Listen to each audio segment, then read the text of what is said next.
इसी में कड़ी में अभी मैं आपको जो है ईशान जैन तो मैं आमंत्रित करता हूँ आए और मैं विचार बहुत ही हास्यास्पद कर दिया जाता है। वर्ष 2004-05 में हमारी जो विकास दर थी वो 9% थी, जो अब घटकर 6% रह गई, 6.5% रह गई है। और इस साल भी ये जो विकास दर है 6.5% से ज्यादा होने का कोई भी आसार नजर नहीं आ रहे। दूसरा, महंगाई का जो प्रमुख कारण है बढ़ने का वो ये है कि बढ़ता वित्तीय घाटा, सरकार का राजकोषीय घाटा जितना ज्यादा बढ़ेगा उतना ज्यादा महंगाई बढ़ेगी। इस वर्ष बजट 2012-13 को जब पेश किया गया तो सरकार ने बताया कि हमारा जो घाटा है वो है 5,135 अरब 90 करोड़ रुपए का बजट का घाटा था।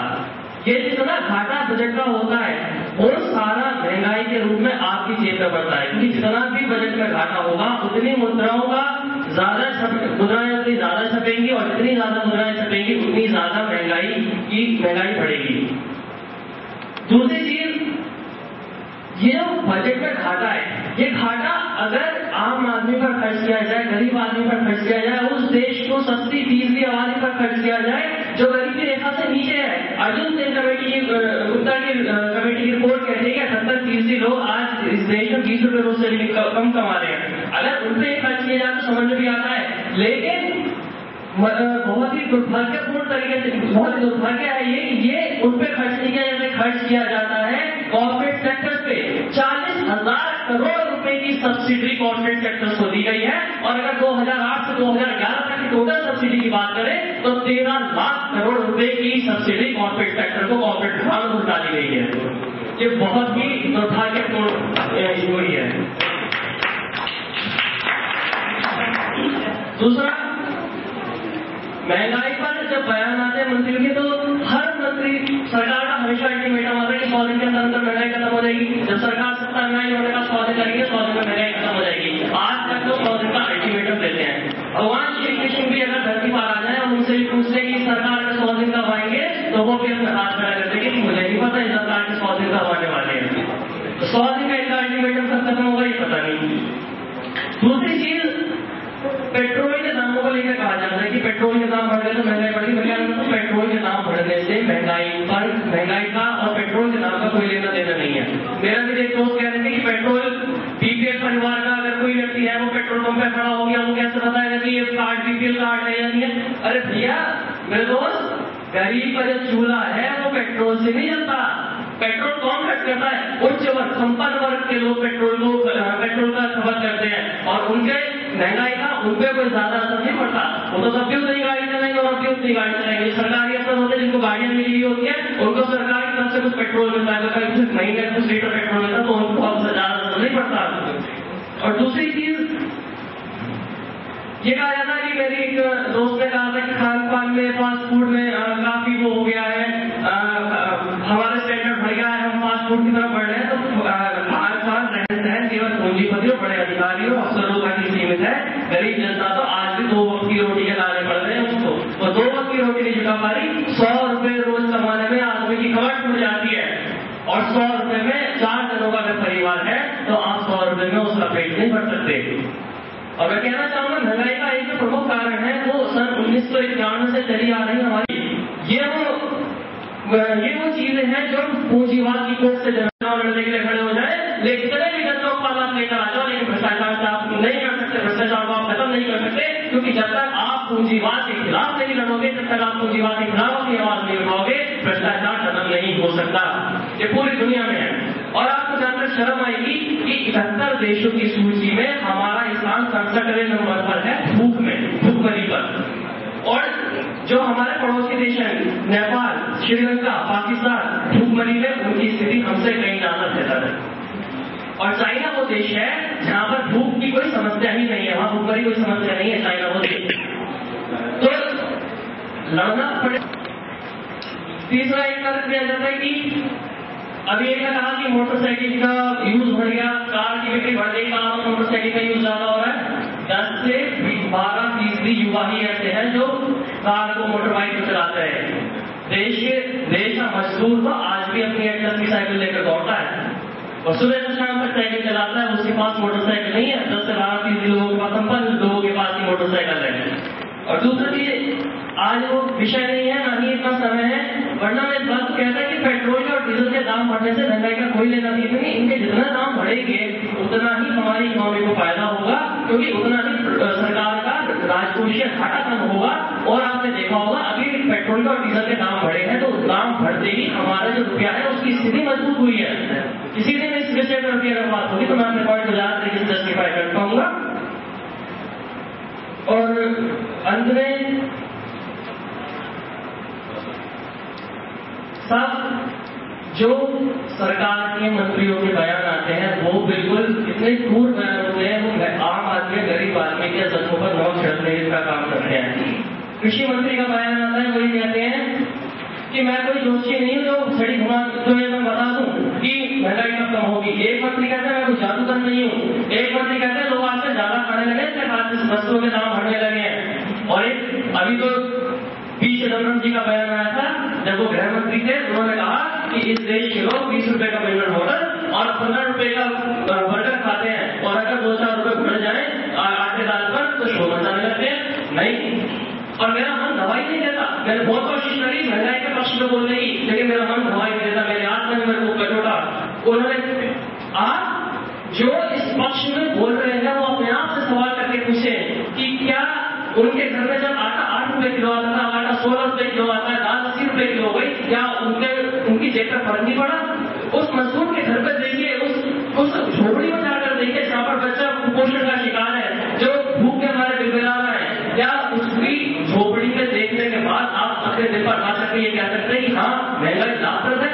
महंगाई लाभप्रद नहीं है, महंगाई से विकास नहीं हो रही। मैंने बताया आपको 2004 में जब हमारी विकास दर 9% थी, आज महंगाई बढ़ी और हमारी विकास दर 6.5 पर आगे बढ़ गई, और अब भी और गिरने के इसके आसार हैं। और अंत में मैं कुछ सुझाव देना चाहूंगा कि अगर महंगाई को रोकना है तो सबसे पहला काम यह है कि आप अपने पीडीएस सिस्टम को मजबूत कीजिए। आज PDS system, public distribution system बिल्कुल खत्म कर दिए गए हैं, और अगर उसमें अनाज मिलता है बहुत ही अपर्याप्त उसमें अनाज मिलता है। 8 किलो गेहूं एपीएल परिवारों को मिलता है। आप 8 किलो गेहूं में 1 महीने का बजट नहीं बना सकते। आप 8 किलो गेहूं में आप गुजारा नहीं कर सकते, तो आप अपने पीडीएस सिस्टम को मजबूत कीजिए। सट्टा बाजार पर बिल्कुल बैन लगाइए, बंद कीजिए वाला कारोबार को, जितने भी ये कमोडिटी एक्सचेंज खुले हुए हैं बंद कीजिए, रोक लगाइए, अपना राजकोषीय घाटा कम कीजिए। राजकोषीय घाटा कम करने के लिए आप अपने टैक्स बेस को ब्रॉडन कीजिए, जितना टैक्स इवेजन हो रहा है उसको आप रोकिए। और जो हमारे चार्टर्ड अकाउंटेंट्स हैं जो ऑडिट करते हैं, उनको भी ये चाहिए कि आप बिल्कुल प्रोफेशनल एथिक्स की तरह से काम करें, टैक्स एथिक्स को पालन करें, और बिल्कुल भी सहायता ना दें टैक्स की चोरी करने में। और जो टैक्स की चोरी करता पाया गया उसके खिलाफ जो कानून में प्रावधान है 7 साल की जेल है, अगर आप टैक्स चुराते हो उसको कड़ाई से पालन किया जाए उसका। और इसी तरह से आप महंगाई से निजात पा सकते हैं। समय कम है और कहना तो बहुत कुछ चाहता था, लेकिन समय की कमी के कारण नहीं कह पा रहा हूँ। इसी के साथ मैं अपना थैंक यू। नेक्स्ट मैं अब अगले कंटेस्टेंट को ला रहा हूँ, और वो है मिस्टर अमन रोशन। एम को पार्ट ये लास्ट कंटेस्टेंट के बाद मैं अगली good morning all of you. मैं आज महंगाई के पक्ष में बोलना चाह रहा हूँ। जैसे मेरे भाई ने बताया, तो मैं भी उनको प्रकाश करना चाहता हूँ कि महंगाई हमारे अर्थव्यवस्था के लिए कितनी सहायक है। ठीक है, आज भारत बिल्कुल ने हर क्षेत्र में अहम भूमिका निभाया है। जैसे आपने देखा सुपर पावर अमेरिका जो है हमारा, उसके बेस पे ही हमारा अर्थव्यवस्था चलती है। ठीक है, इसमें आपने देखा कि डेवलप तो होने जा रहा है, तो उसके लिए हमें महंगाई बहुत जरूरी है। और इसको मैं आपका, अगर इसका हमें डेवलप करना है हमारी कंट्री को, तो इसके लिए हमें कुछ न कुछ बोझ हमारे पब्लिक पर डालना होगा। जैसे कि पहले हमारी ट्रेन सिंपल चली करती थी, कोई से चली करती थी, आज में हमारी हाई स्पीड ट्रेनें मेट्रो चल रही है, और सड़क निर्माण चल रहे हैं। ठीक है, और चिकित्सा में चल रही है, ये सब पहले नहीं था। ये कब हो पा रहा है? जब कुछ बहुत पब्लिक पर डालेंगे, उसका जो सेक्टर होगा, उसकी जो आय होगी वो हम डेवलप करेंगे। पहले जैसे मेरे दोस्त ने बताया कि पहले महंगाई से ऐसा कोई संबंध नहीं है, जब तक हम पब्लिक को उसका बोझ नहीं डालेंगे, वो पैसा नहीं आएगा, उसकी कमाई नहीं होगी सरकार की, तो वो बेहतर फैसिलिटी कैसे दे सकती है पब्लिक को? ठीक है। और इसमें है कि एफडीआई आते हैं, कुछ बड़ा इम्पोर्टेंस लेकर आया कि एफडीआई आएगा तो कुछ कह रहे हैं कि ये फायदेमंद है, कुछ कह रहे हैं कि ये नुकसान है। जैसे मेरे दोस्त ने भंडारी ने बताया था कि हम पहले अपना माल भारत से बाहर भेजते हैं, उसके बाद फिर वो उसे महंगा उससे खरीदते हैं, तो उससे ये क्या होगा, पहले हम सीधा का सीधा डायरेक्ट किसान जो है वो उसे हॉलमार्क को देख सकते हैं, उससे क्या होगा, हमारा जो महंगाई करते थे पहले बेचते थे उसको, तो वो सीधा हमारा उसमें जाएगा, तो उससे हमारी सब्सिडी वाले सिलेंडर है जो आम जनता है वो 6 से ज्यादा यूज ही नहीं करती है, और जो उससे ज्यादा है जो उसकी ब्लैक मार्केटिंग हो रही है उससे क्या होगा, वो कम हो जाएगा। क्योंकि पहले ज्यादा सब्सिडी वाले सिलेंडर सब खरीदते थे, चाहे वो दुकानदार हो चाहे वो कोई भी हो, वो सब्सिडी वाले सिलेंडर खरीदते थे और उससे क्या करते थे, उससे अपना काम चलाते थे। अब यहाँ पे क्या होगा, महंगा हो जाएगा तो वो आम पब्लिक ही उसको खरीदेगी जो सब्सिडी वाले सिलेंडर है। ठीक है। इसके बाद जैसे आप कह रहे हैं कि गरीबी हमारे देश में है, में जो है वो पुरानी बात हो चुकी है, अब बिलो पॉवर्टी लाइन अब कम है। हमारे देश में पहले क्या था, गरीबी ज्यादा थी और समान कम था। अब यहाँ पे क्या हो रहा है, आज की डेट में हमारे पास हर व्यक्ति के पास टीवी, कलर टीवी, चाहे वो गरीब से गरीब हो चाहे वो कैसे भी व्यक्ति हो, उसके में टीवी, मोबाइल, फ्रिज, मोटरसाइकिल आज मिल जाएगी। पहले क्या था, साइकिल होती थी, जैसे मेरे भाई ने बताया कि साइकिल से काम करते थे, आज भी करते हैं, मगर वो सिर्फ 5% या 10% लोग हैं। 80% लोगों के पास आज मोटरसाइकिल है जो अपना आना जाना काम कर रहे हैं, और 20% ऐसे लोग हैं जिनके पास कार वगैरह है। मगर पहले ऐसा ही नहीं था, ये तभी संभव हुआ है जब हमारे पास व्हीकल्स आए हैं, महंगाई हो रही है, निकल कर आए हैं। जिसे पहले बताया उन्होंने कि मजदूरी कम है 100 रुपए, मगर मैं इनको रिमाइंड करा दूं कि मजदूरी आज 100 रुपए नहीं है, किसी से पूछकर देखना 250 रुपए मजदूर की मजदूरी चल रही है। तो वो पहले क्या था, 100 रुपए होती थी तो वो अपना 20 रुपए में काम चलाता था। आज जब 250 रुपए तो महंगाई बढ़ी है तभी तो उसका 250 रुपए है, नहीं तो वो 200 रुपए में काम चला रहा था, 100 रुपए में काम चला रहा था। मगर आज जो है 250 से लेकर 350 रुपए तक की मजदूरी है। क्यों? वो भाई अभी भी मना कर रहे हैं कि ऐसा नहीं है, और मैं इनको बता दूं कि मेरे यहाँ अभी काम चल रहा है, तो इस वजह से मुझे मालूम है कि वो 350 रुपए और 250 रुपए मजदूरी चल रही है। ठीक है। तो इसलिए अब जैसे कि बात कर रहे थे कि ये तम्बाकू वगैरह जो है, अब तम्बाकू जो है आप ज्यादा में देखोगे कि जो गरीब लोग हैं, जैसे आपने रिक्शा चालक की बात करी थी, तो रिक्शा चालक तम्बाकू सबसे ज्यादा खाते हैं। क्यों? उनके पास खाने के लिए रोटी है नहीं, वो तम्बाकू खा रहे हैं, सिगरेट पी रहे हैं, शराब पी रहे हैं। आपने देखा होगा जो लग्जरी गाड़ियों को खरीदते हैं तो उनके पास पैसा वो खरीदते हैं। जो आम पब्लिक है, जो गरीब है, उसके पास खाने के लिए पैसा नहीं है, तो वो तम्बाकू कहाँ से खरीदते हैं, सिगरेट कहाँ से खरीदते हैं, दारू कहाँ से खरीदते हैं। ठीक है। तो अब पहले क्या था, लोगों के पास पैसा नहीं था, आज पैसा है तो खरीदे। पहले कुछ पैसा ही नहीं था तो वो कर देगा, आज फैसिलिटी दे रही है गवर्नमेंट, इसलिए महंगा मैं समझता हूँ कि बहुत जरूरी है। अब जैसे कि बात आती है पेट्रोलियम की, तो पेट्रोलियम जो हमारा अर्थव्यवस्था है वो हमारा इसके ऊपर डिपेंड करता है मुद्रा पर, जो हमारी उसके हिसाब से चलती है डॉलर के हिसाब से। जब डॉलर का प्राइस गिर जाता है तो इस वजह से हमारे महंगाई करनी पड़ती है, पेट्रोलियम में मूल्य वृद्धि करनी पड़ती है। जैसे कि उन्होंने बताया कि हमारे जो अर्थव्यवस्था है वो हमारा पेट्रोलियम जो है वो हम करोड़ों रुपए में खरीदते हैं, तो 1 रुपया भी अगर कम होता है, एक तरह से बताया तो वैसे देखो तो बढ़ेगा, क्योंकि 54 से 56 जाएगा तो बढ़ेगा, मगर अंतर्राष्ट्रीय बाजारों को घट रहा है, रुपये की कीमत जब घटेगी तो उसका बोझ किस पर बढ़ेगा, सरकार पे। अब सरकार क्या करेगी, उसको महंगाई करनी पड़ेगी, उसकी मजबूरी है। अगर वो महंगाई नहीं करेगी तो वो कब तक सब्सिडी दे देगी, क्योंकि सरकार के पास जो पैसा आता है वो कहाँ से आता है, पब्लिक का ही तो पैसा हो, तो सरकार की कोई इनकम थोड़ी होती है।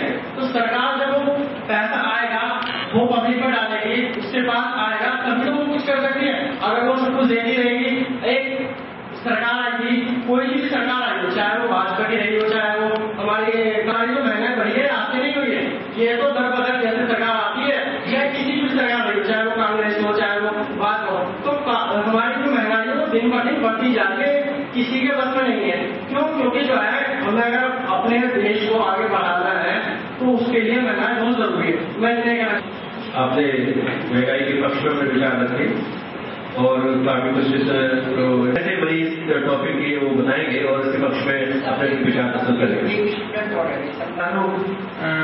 कॉमर्स विभाग और सर्वाधिक प्रयोगधर्मी शिक्षकगण एवं छात्रों, जो हमारे कार्यक्रम का मूल उद्देश्य है, मुख्य उद्देश्य है, वो है हमारी सकारात्मक सोच विकसित करना। किसी की बातों का विरोध करना नहीं है, केवल महंगाई का माध्यम है। आज अगर आप 1000 लोगों से महंगाई पर बोलने के लिए कहें तो 999 उसके विपक्ष में बोलेंगे, लेकिन बोलना है उसके पक्ष में, क्योंकि महंगाई जैसी बहुत सारी समस्याएं हमारे जीवन में होती हैं। कई बार हम बहुत दुखी होते हैं और कई बार बहुत हम निराश होते हैं, तो नेगेटिविटी ज्यादा होती है। अभी मैंने यहाँ पे देखा कि एक मुझसे पहले भैया बोल रहे थे, तो वो कह रहे थे कि बोलते बोलते आक्रोश में हम इतना ज्यादा उत्तेजित हो जाते हैं कि हमारी भावनाएं अनियंत्रित हो जाती हैं। हालांकि कहीं हमारा जो भावनाएं देश प्रेम से प्रेरित होती हैं, कहीं मानवीयता से प्रेरित होते हैं, कहीं व्यक्तिवाद आ जाता है, तो कहीं अहमवाद भी आ जाता है। तो इन सबको जो बड़ा नियंत्रित करके हमें अपने विचारों को रखना है। और मैं हृदय से जो वाणिज्य विभाग है उनके विभाग अध्यक्ष का और बेहद जागरूक जो शिक्षकगण हैं उनका हार्दिक धन्यवाद अदा करता हूँ कि ऐसे थीम पर, ऐसे विषय पर बोलने के लिए उन्होंने बच्चों को जागरूक किया और प्रेरित किया। और जो भी हमारे मंच संचालन कर रहे हैं वो बहुत बेहतर तरीके से मंच का संचालन कर रहे हैं। और क्योंकि मैंने कार्यक्रमों को, बहुत से कार्यक्रमों में भाग लिया है, दिल्ली में मैंने एक सेमिनार के 10,000 भी रिसीव किए हैं एक ही सेमिनार में बोलने के लिए। तो इंसान तो जब पॉजिटिव सोचता है तो पॉजिटिव आगे तक जाता है। अभी हम मुकेश अंबानी की जो उन्हें सुनते हैं, और मुकेश अंबानी भारत के सबसे बड़े उद्योगपतियों में से एक है, वो फिर भी किसी से कुछ सुनते हैं, लेक्चरर से सुनते हैं। जो हमारा जो ज्ञान है, जो हमारी सारी विरासत है, जो हमारी ज्ञान की विरासत है, वो डिग्री कॉलेजों में है और उच्च शिक्षित ये शिक्षकों में है। तो उनके लेक्चर्स को सुनते हैं, तो हो सकता है मुझे भी आगे ऐसा जाने का मौका मिले, आपको भी जाने का ऐसा मौका मिले। लेकिन मैं सिर्फ ये कहना चाहूंगा कि